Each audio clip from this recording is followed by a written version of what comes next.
আসসালামু আলাইকুম সবাইকে, ওয়েলকাম টু স্টাডি প্ল্যানেট। আজকে আমরা তোমাদের নটরডেম পরীক্ষার 2023 সালে যে প্রশ্ন সেটা সলভ করব, ফিজিক্স এবং কেমিস্ট্রি প্রশ্ন। তো ফার্স্ট অফ অল প্রথম প্রশ্নে আমরা দেখতে পাচ্ছি যে কি 1 নিউটন ভরের আপেলকে মুক্ত অবস্থায় ফেলে দিলে এরপর কার্যকরী বল কত? এটার উত্তর 1 নিউটনই হবে, কারণ এখানে যে একটু প্রশ্নে ভুল আছে অবশ্য। 1 নিউটন ভর বলছে, এখানে হবে ওজন। সো ওজন যেহেতু বলছে, এটা ওই একই বলেই নিচে পড়বে, অর্থাৎ কার্যকর বল এটার উপরে 1 নিউটনই হবে। সো এটাই হচ্ছে অ্যান্সার। এরপরে আমরা দেখতে পাচ্ছি একটা প্রশ্ন আছে যে 1 মিলিগ্রাম বৃষ্টির ফোঁটা সুষম বেগে নিচে পড়লে নির্ভুল কত? তো এখানে গ্রামের বদলে এখানে মিলিগ্রাম দেওয়া আছে, তবে সেটা আসলে ব্যাপার না। এখানে যে জিনিসটা আছে সেটা হচ্ছে যে বলছে বৃষ্টির ফোঁটা উপর থেকে নিচে পড়তেছে, বাট এখানে সুষম বেগে বলা আছে। সুষম বেগ মানে কি? মানে u is equal to v, মানে ইউ আর দুইটা ভি সমান হবে, সেহেতু এখানে হচ্ছে এর মান হবে 0, অর্থাৎ ত্বরণ এখানে 0 হবে। আমাদের সুষম বেগের ক্ষেত্রে এস ইকুয়াল টু ভিটি সূত্রটা থাকে যে, তো এখানে যদি এসটা মানে ভিটা যদি দুঃখিত, যদি এখানে এটা আমাদের 0 হয়ে যায় তাহলে এখানে বলও আমাদের 0 হয়ে যাবে। এরপরে আমরা চলে যাচ্ছি 4 নম্বরে। 4 নম্বরে বলা আছে যে বরফের ঘনত্ব 917 কেজি পার মিটার কিউব হলে পানিতে কত শতাংশ ভেসে থাকবে? আচ্ছা, ভেসে থাকবে এটা চাইছে। সো আগে আমরা বের করবো যে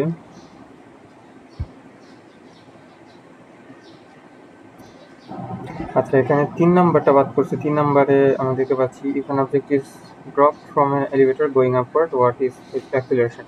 আচ্ছা, লিফট যদি উপর দিকে যায় তার মানে এটা উপর দিয়ে একটা বেগ একটা ত্বরণে যাচ্ছে, আবার এটাকে আমাদের হচ্ছে অভিকর্ষ ত্বরণ নিচে একটা একটা ত্বরণে টানছে, সেটা হচ্ছে অভিকর্ষ ত্বরণ। যেহেতু দুইটা উল্টো দিয়ে যাচ্ছে সেহেতু আমাদেরকে এই দুইটা হচ্ছে যোগ করতে হবে, কারণ উপরে গেলে এই দুইটা বল আমাদের বিপরীত দিকে কাজ করতেছে, সেহেতু বল দুইটা আমাদের যোগ করে নিতে হবে, তাহলে বলটা পাওয়া যাবে। সো জি প্লাস এ, এক্ষেত্রে উত্তর হবে তাহলে জি প্লাস এ। আর এটা হচ্ছে আমাদের লিফটের ত্বরণ। আবার নিচে গেলে উল্টোটা হবে জি মাইনাস এ হবে, কারণ এখানে হচ্ছে আমাদের দুইটা একই দিকে আছে, সেহেতু আমাদের আপেক্ষিকতার নিয়ম অনুসারে এটা বিয়োগ করতে হবে। এরপরে আছে আমাদের পানির ঘনত্বের ওই 917 কেজি পার মিটার কিউব আছে, এটাকে আমরা হচ্ছে 1000 দিয়ে ভাগ করবো, যেটা হচ্ছে পানির আমাদের ঘনত্ব। এটা দিয়ে গুণ করে আমাদের হচ্ছে এটাতে আমাদের হচ্ছে 100 দিয়েই করতে হবে, গুণ করতে হবে। সো এটা হচ্ছে 100 গুণ, তাহলে আমরা এটার যে পার্সেন্টেজটা পাবো এটা হচ্ছে আমাদের কত শতাংশ ডুববে এটার পার্সেন্টেজ, এটা কিন্তু ভাসবে না, এটা ডুববের যে পার্সেন্টেজ সেটা পাবো। তাহলে ভাসবে কতটুকু এটা বের করার জন্য আমাদের জাস্ট 100 থেকে বিয়োগ করলেই এটা আমরা পেয়ে যাবো।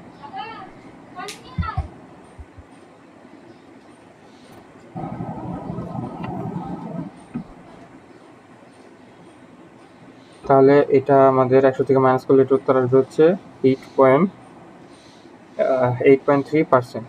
আচ্ছা, এরপর যে কোয়েশ্চেনটা আছে আগে আমি একটু মুছে নিই।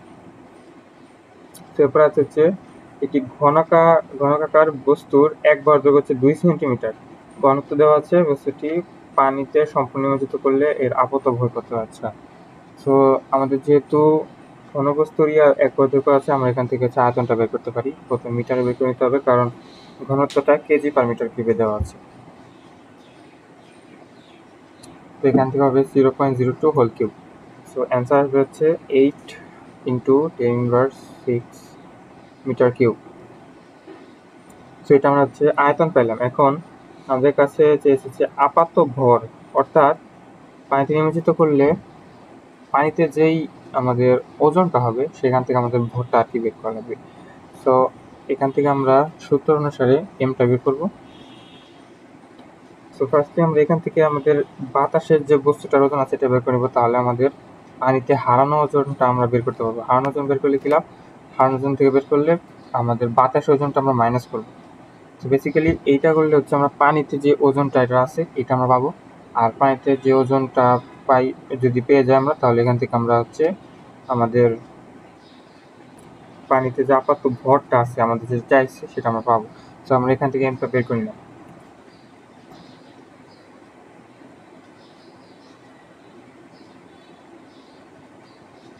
আমরা বাতাসে এটা ভর পাইছি 0.0528 কেজি।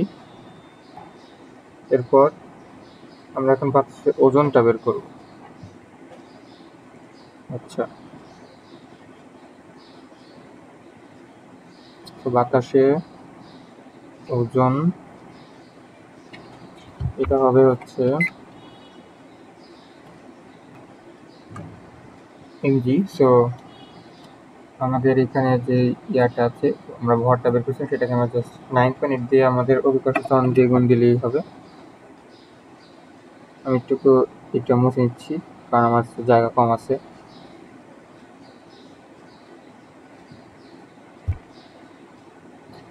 তো এখানে আমরা পেলাম 0.527 নিউটন, এটা আমরা ক্যালকুলেশন করে পেয়েছি। তো এবার আমাদের যেটা করতে হবে, তো আমরা পানিতে যে প্লবতা বলটা বা পানিতে যে হারানো ওজন, এটা আমরা বের করবো। তাহলে যেটা হবে, আমরা বাতাসের ওজন থেকে ওটা বিয়োগ করলে হচ্ছে আমরা পানির ওজনটা পাবো। সো আমি বের করে নিচ্ছি। সো এখানে সূত্র হচ্ছে ভি রো জি, বাট এখানে রো হবে 1000, কেননা পানিতে যেহেতু প্রবণতা, এখানে আমাদের ওই মাধ্যমে দিয়ে দিতে হবে। এটা অনেকে ভুল করো, এটা আমাদের একটু সাবধান থাকতে হবে।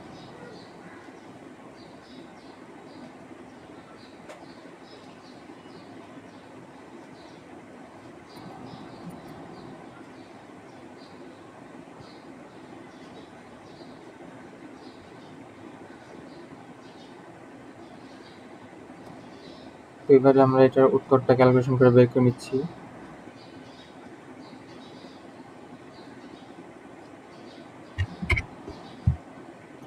তো এটার অ্যান্সারটা হবে হচ্ছে 0.0784 নিউটন, অনেক ছোট আসলে। তো এবারে হচ্ছে আমাদের পানিতে আমাদের ভরটা বের করা লাগবে। তাহলে বাতাসের যে ভর আছে সেটা থেকে আমরা যদি আমাদের প্লবতা ভরটা বের করি, তাহলে আমরা এটা পেয়ে যাব।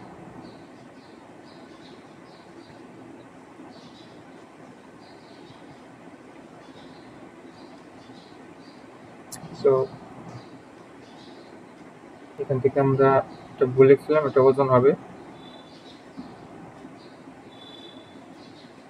তো আমি অ্যান্সারটা যদি বের করি ক্যালকুলেশন করে, তাহলে আমাদের অ্যান্সার আসবে হচ্ছে 0.4386 নিউটন। এটা হচ্ছে আমাদের পানিতে ওজন।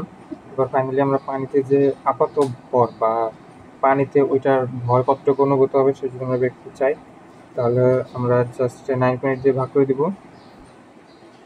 তাহলে আমাদের অ্যান্সার হচ্ছে 0.0448 কেজি। ওকে, সো এটা হচ্ছে আমাদের এই 5 নং প্রশ্নটার অ্যান্সার। এরপরে আমরা চলে যাব হচ্ছে আমাদের পরের কোয়েশ্চেনে। স্প্রিং ধ্রুবককে ভর এম হলে পর্যায়কাল কত? সেখানে আমাদের হচ্ছে সূত্র আছে, একটা বইয়ে দেওয়া আছে, সেটা হচ্ছে T is equal to 2 pi root over M by K. M হচ্ছে ভর অ্যান্ড কে হচ্ছে আমাদের স্প্রিং ধ্রুবক, এটা আমাদের বইয়ে দেওয়া আছে। আরেকটা দেওয়া আছে হচ্ছে 2 পাই এল বাই এম। এখানে এল হচ্ছে মানে সুতার দৈর্ঘ্য, এম এখানে কেজি, দুই ক্ষেত্রেই। তো এটা হচ্ছে সূত্র আর কি, ডাইরেক্ট সূত্র অ্যাপ্লাই হয়েছে। এরপরে আমাদের একটা এক কথায় উত্তর আছে, সেটা হচ্ছে যে আলো একটি বিদ্যুৎ চুম্বকীয় তরঙ্গ কে বলেছিলেন? এটা হচ্ছে ম্যাক্সওয়েল বলছে, এটা আমাদের কেমিস্ট্রি বইয়ে আছে মেনলি।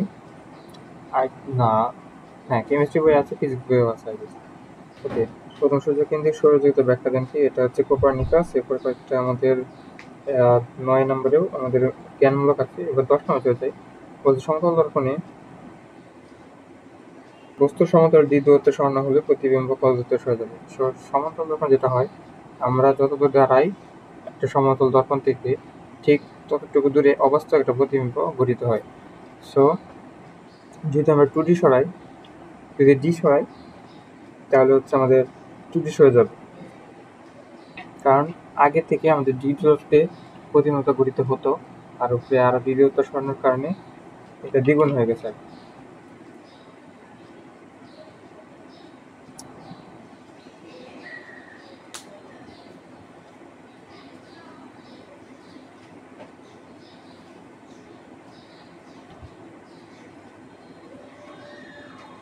এরপর আমরা হচ্ছে চলে যাবো 11 নম্বরে। এখানে আমাদের প্রথম স্কেল পার্ট এবং হচ্ছে পিতাকার স্কেলের ভাগসংখ্যা দেওয়া আছে, আমরা গোলকের ব্যাস চাইছি। আবার পিচ দেওয়া আছে, এখানে পুরোটা আসে নাই মেবি, এখানে হচ্ছে পি দিয়ে পিচ বোঝাতে চাইছে।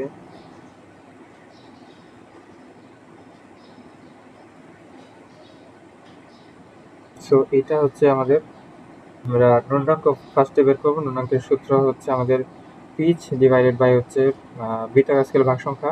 এটা করে আমরা হচ্ছে ইয়াটা পাবো, আমাদের যে বৃত্তাকার স্কেলের ধ্রুবক বা স্ক্রুগজের ধ্রুবক যেটা নুনাঙ্ক বলে। তো এটা আমরা বের করে তারপরে আমাদের জাস্ট গোলকের ব্যাসের যে সূত্রটা আছে এটা বের করে আমরা এটা বের করতে পারবো। এরপরে আমাদের হচ্ছে যেই ইয়াটা আছে, পৃথিবীর ভর অপরিবর্তিত রেখে ব্যাসার্ধ দ্বিগুণ করলে অভিকর্ষ স্তনের মান -% হ্রাস পাবে। তো এটা সমাধান করার জন্য আমাদের আগে অভিকর্ষ স্তনের সূত্রটা জানতে হবে, সেটা হচ্ছে যে জি ইন্টু এম বা পৃথিবী, যেটা হচ্ছে পৃথিবীর ভর বাই আর স্কোয়ার। তো এখানে প্রথম ক্ষেত্রে এটা নর্মাল থাকবে, দ্বিতীয় ক্ষেত্রে আমরা এখানে যেহেতু বলছি যে ভর অপরিবর্তিত রেখে ব্যাসার্ধ দ্বিগুণ করতে হবে, সো এখানে দ্বিতীয় ক্ষেত্রে 2r হয়ে যাবে এবং এখানে 4r স্কোয়ার হয়ে যাবে। তো এবার আমরা হচ্ছে G2কে দিয়ে G1কে ভাগ করব, তাহলে যেটা হবে হচ্ছে আমরা এখানে G1 হচ্ছে G2 হবে, সরি G1 G2 এর 1/4 ইন্টু হবে, অর্থাৎ 1/4 হবে। তাহলে এটা কতটুকু হ্রাস পাবে, এটা আমরা হচ্ছে 1 থেকে এটা মাইনাস করতে পারি, অথবা হ্যাঁ 1 থেকে এই পার্সেন্টেজটা মাইনাস করে আমরা 100 গুণ করবো, তাহলে আমরা পার্সেন্টেজটা বের করতে পারবো।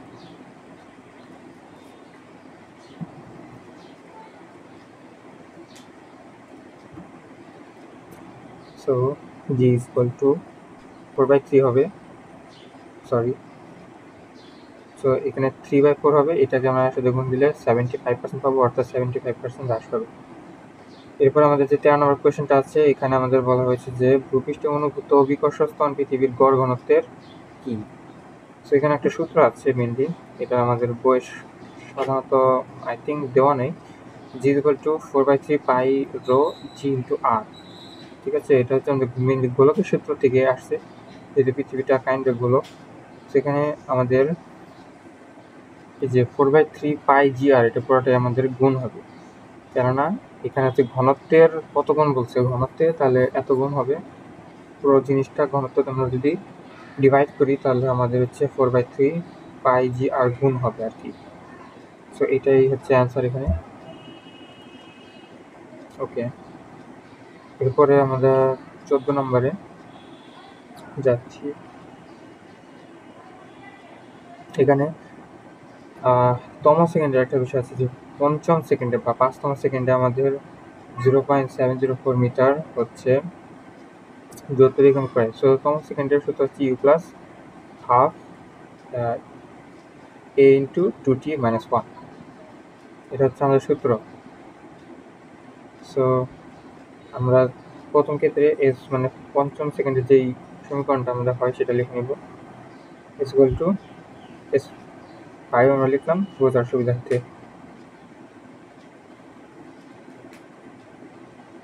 এরপর আমরা জাস্ট বসে দেবো, তাহলে আমরা পাবো যেটা, সেটা হচ্ছে যে you plus 4.5a equal to 0.704, এটাকে আমরা 1 নং সমীকরণ ধরে নেব। এরপর 2 নং সমীকরণে, মানে 2 নং যে ইয়াটা আছে 10 সেকেন্ডে, সো এক্ষেত্রে আমাদের একই রকমভাবে প্রায়, সো 9.5 হবে, কারণ আমাদের হচ্ছে হাফ ইন্টু 10 হবে, 10 minus 1 sorry, so half into 10 minus 1 into এ আসছে আর কি, এটাও আমাদের রাখতে হবে। এবার দুইটা সমীকরণে আমরা হচ্ছে সমাধান করবো কিভাবে, আমরা 2 মাইনাস 1 করবো আগে, তাহলে আমরা এখান থেকে যে কোনো একটা মান পাবো, মোস্ট প্রবাবলি এর মান পাবো, কারণ ইউ কাটা যাবে, ইয়াস এর মান পাবো আমরা। আমি এটার সমীকরণটা লিখে নিচ্ছি 0.4। এরপর হচ্ছে আমাদের যে মাইনাস আছে, মাইনাস করে দিব আমরা। ওকে, আমি একটু ক্যালকুলেশন করে নিচ্ছি, তাহলে যেটা আমাদের আসবে সেটা হচ্ছে যে 5a 9.5 থেকে 4.5 মাইনাস করেন 5 হবে, আর এটা থেকে আমরা 1 যেটা আছে এটা যদি বিয়োগ করি তাহলে আমাদের আসছে হচ্ছে 0.4। সো এজ ইকুয়াল টু আসবে হচ্ছে 0.4 0.08 মিটার পার সেকেন্ড স্কোয়ার। 0.08 এটা হচ্ছে আমাদের এ পাইলাম। এবার আমাদের ইউ এর মান বের করতে হবে, কারণ আমাদের এস এর মানটা লাগবে। 15তম সেকেন্ডে এস এর মানটা লাগতে আমাদের হচ্ছে ইউ এর মানটাও লাগবে। বলা নাই যে আমাদের স্থির ছিল কিনা, স্থির থাকলে আমরা ইউ এর মান 0 দিয়ে নিতাম, তবে এখানে স্থিরটা বলা নাই, দ্যাটস ওয়াই আমাদের এখানে হচ্ছে ইউটা আমাদের বের করে নিতে হবে। সো ইউ এর মান বের করার জন্য আমি এ এর মানটা জাস্ট 1 বা 2 নং সমীকরণ যেখানে একটা বসিয়ে দিলেই হবে। আমরা 1 নম্বরে বসিয়ে দিচ্ছি।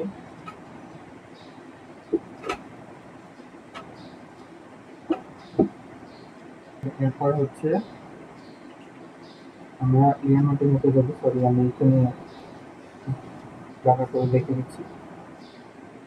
তো বেসিক্যালি এখানে হচ্ছে আমাদের এই মানটা পেয়ে গেলাম, এবং আমাদের এখনো কিন্তু অ্যান্সার হয়নি। আমাদের এখন 15তম সেকেন্ডে কতটুকু দূরত্ব কাউন্ট করবে সেটা আমাদের হচ্ছে বের করা লাগবে। জাস্ট আমাদের সূত্রটা বসিয়ে নিব। একইভাবে সো ইউ এর মানটা বসিয়ে নিলাম হাফ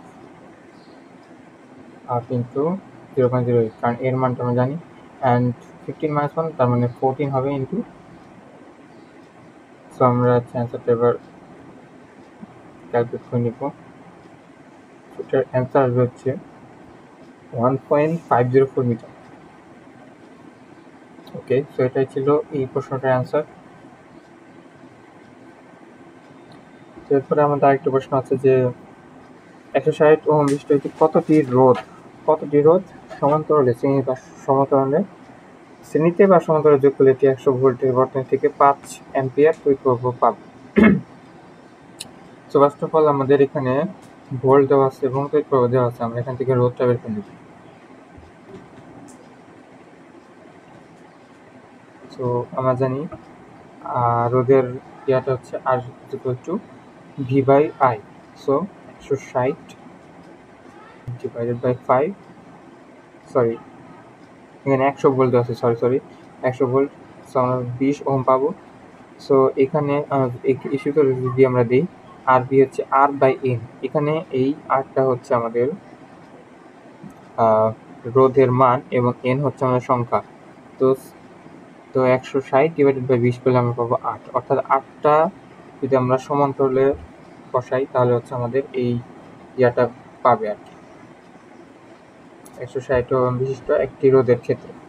তো এরপরে আছে আপেক্ষিক রোধ, এটা একটা হচ্ছে মুখস্থ করা আর কি কাইন্ড। এরপরটাতে আছে যে 26 গ্রাম ভরের কোনো বস্তুর পানিতে ভর এত হলে তার আয়তন কত। সো পানিতে ভর বের করতে হলে আমাদের পানিতে ভর দেওয়া আছে, এখানে আমাদের হচ্ছে বাতাসের ওজনটা বের করে সেখান থেকে আমরা পানির ভরটা বের করবো। কারণ আমাদের আপাতত যেই হারানো যে আমাদের ওজনটা আছে সেটা পাবো, হারানো ওজন থেকে হারানো ভর পাবো। হারানো ভর থেকে আমরা যেটা পাবো সেটা হচ্ছে আমরা ওই সূত্র ইউজ করে ডাব্লিউ ইকুয়াল টু 0g, এর থেকে আমরা হচ্ছে আয়তনটা বের করতে পারবো।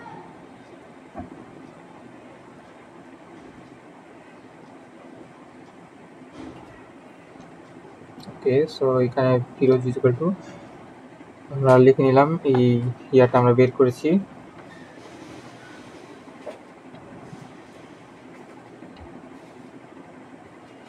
এরপরে বি এর মান আমরা এখান থেকে বের করে নেব, ডাইরেক্ট রো আর জি এ পাশে দিয়ে। রো এখানে পানির যেই ঘনত্ব আছে সেটা দিতে হবে, আর জি তো 9.8, এটা আমরা সবাই জানি। সো এখান থেকে আমরা পাবো হচ্ছে 4.6 ইন্টু 10⁻³ গ্রাম।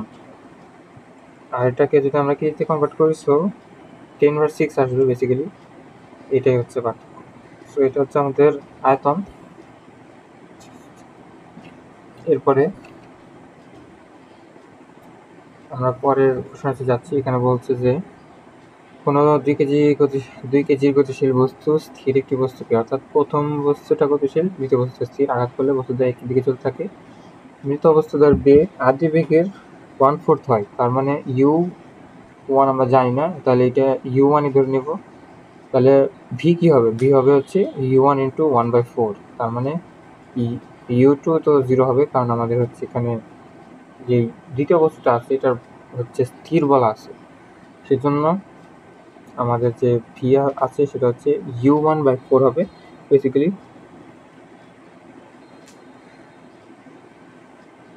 তো এখন আমরা এখান থেকে আমরা ডাইরেক্ট যে সংরক্ষণশীলতা সূত্রটা আছে সেটা আমরা এখানে বসিয়ে এটা ক্যালকুলেশন করে নিব।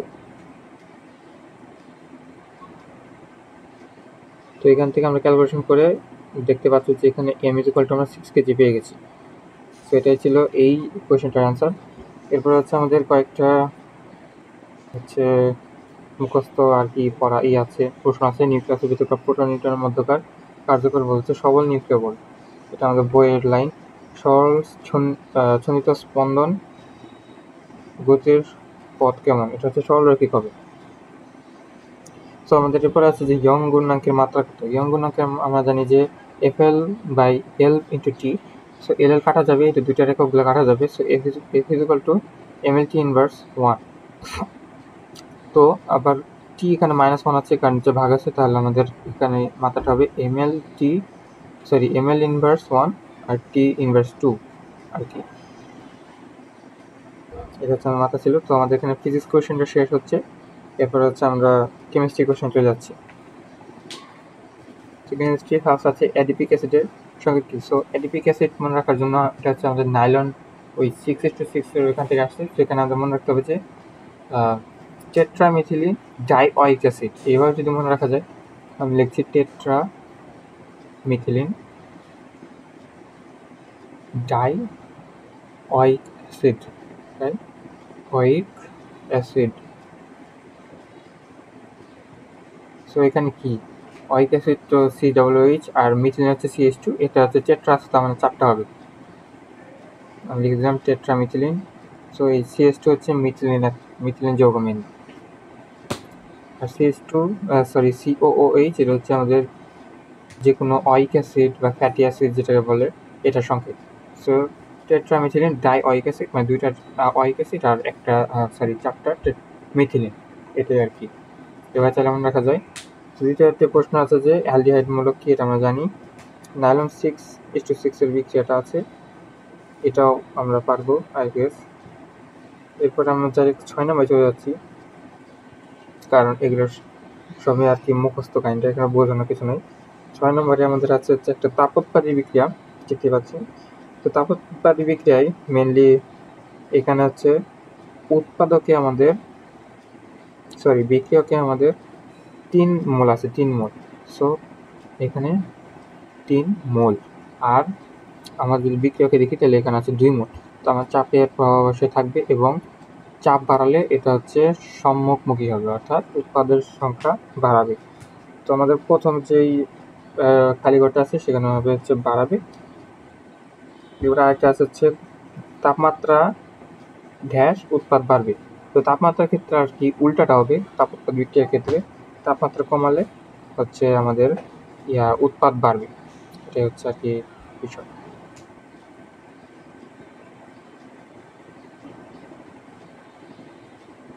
এরপরে আমাদের কিছু বিক্রিয়া আছে, সেটা হচ্ছে মেনলি সোডিয়াম প্রোপানয়েট আছে, তার সাথে আমাদের হচ্ছে সোডিয়াম হাইড্রোক্সাইডের বিক্রিয়া। সেটা হচ্ছে আমাদের ওই বিক্রিয়া ক্যালসিয়াম অক্সাইডের উপস্থিতি। তো এটা আমাদের হচ্ছে ডিকার্বক্সিলেশন বিক্রিয়া। এখানে একটা কার্বন ডাইঅক্সাইডের পরিমাণ কমে যাবে, Na2CO3 হবে। সো একটা কার্বন চলে যাবে আর কি বেসিক্যালি। তো এইভাবে বিক্রিয়াটা কমপ্লিট হয়ে যাবে।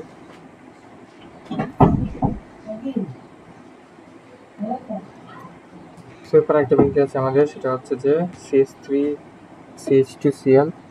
এটা হচ্ছে আমাদের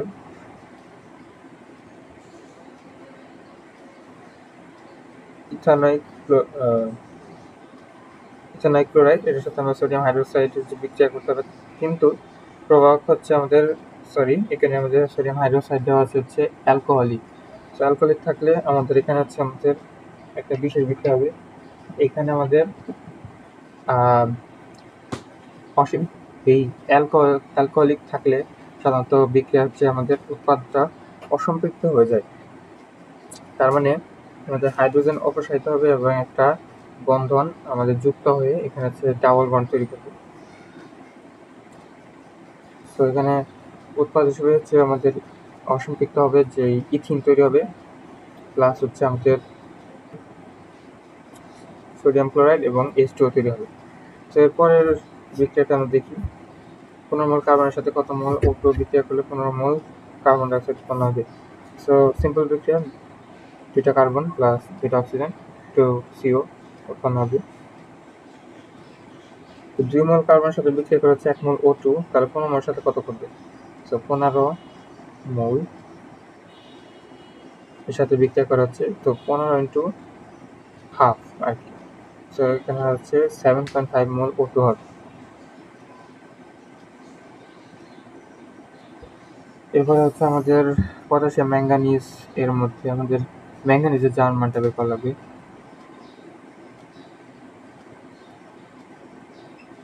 সো আমরা এখান থেকে ম্যাঙ্গানিজ বাদে বাকিগুলার মান বসিয়ে দেবো, ম্যাঙ্গানিজকে এক্স ধরে নেব, তাহলে আমরা আর ওই পাশে হবে 0, সো এগুলা যদি আমরা ওই পাশে নিই তাহলে ম্যাঙ্গানিজ হবে 7।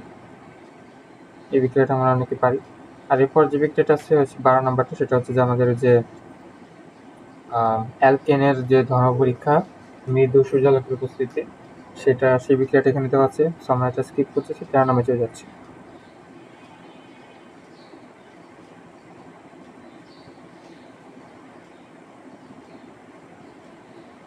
সো CH4, এখানে XO2 আছে। সো এখানে আমরা সমতার করলে এক্স মান যেটা পাবো সেটা হচ্ছে 2, কেননা O2 এখানে আছে হচ্ছে আমাদের মোট 4টা, তো এখানে 2টা দিলে আমাদের হচ্ছে দ্বিপক্ষের সমান হয়। সো এখানে দ্বিতীয় যে বিক্রিয়াটা আছে, এখানে হচ্ছে আমাদের গ্লুকোজের সাথে আর কি অক্সিজেন বিক্রিয়া, মানে গ্লুকোজ 4 মেনলি।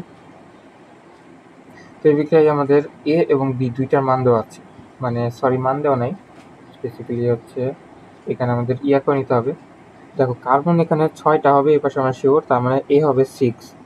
আবার হাইড্রোজেনের ক্ষেত্রে হাইড্রোজেন আছে মোট 12টা, তাহলে 12টা আমাদের মিল করতে হলে এখানে হবে আমাদের 6, এই বিও মানও 6 হবে। সেখানে আমাদের যদি ও নেই, তো 6 এখানে আছে আমাদের, এপাশে ওয়াই মান হবে হচ্ছে 3, কেননা অক্সিজেন আছে 6টা, এই পাশে আমাদের আছে 6টা, এবার 6টা হয়ে যায় 8। এখানে আমাদের অক্সিজেন আছে 6টা, ওকে। আচ্ছা বলেছি, এখানে আমাদের অক্সিজেন মোট আছে হচ্ছে 18টা, কেননা এই পাশে আছে 12টা, 6 দুগুণা 12, এবং এই পাশে আছে আমাদের আরও 6টা, তার মানে 18টা। তো এখানে আমাদের হবে 6, কারণ এই পাশে আরও 12টা লাগবে, এখানে 6টা আছে আর 12টা লাগবে। তো basically y is equal to 6 হবে। গ্লুকোজের সাথে 6টা আছে, আরও 6টা আমরা আর 12টা অ্যাড করার জন্য আমরা 6 দিয়ে গুণ দিলাম। এরপর আমাদের হচ্ছে কিছু যেগুলো আছে, এগুলো মোটামুটি সবই হচ্ছে আমাদের মুখস্থ করার মতো বা বইয়ে দেওয়া আছে, এগুলো বেসিক্যালি আমাদের কিছু করার নেই। তো তোমাদের জন্য লাস্ট একটা কথা, সেটা হচ্ছে যে এখানে, হ্যাঁ আমাদের এখানে ক্লাসটা শেষ, তবে এটার ফুল পিডিএফ সবগুলো প্রশ্ন যদি তোমরা পেতে চাও তাহলে আমাদের নিচে হোয়াটসঅ্যাপ নাম্বার দেওয়া হচ্ছে, এখানে আমাদেরকে জানাও, এখানে তোমরা সবগুলো পিডিএফ পেয়ে যাবা খুবই কম দামে। সো তোমরা অবশ্যই হোয়াটসঅ্যাপে তোমরা নক দিও। ওকে, তো এখানে আজকে ভিডিও শেষ করছি। এরকম আরও ভিডিও পাওয়ার জন্য চ্যানেলটাকে সাবস্ক্রাইব করে দিও। আসসালামু আলাইকুম।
আব্বা বানাইছে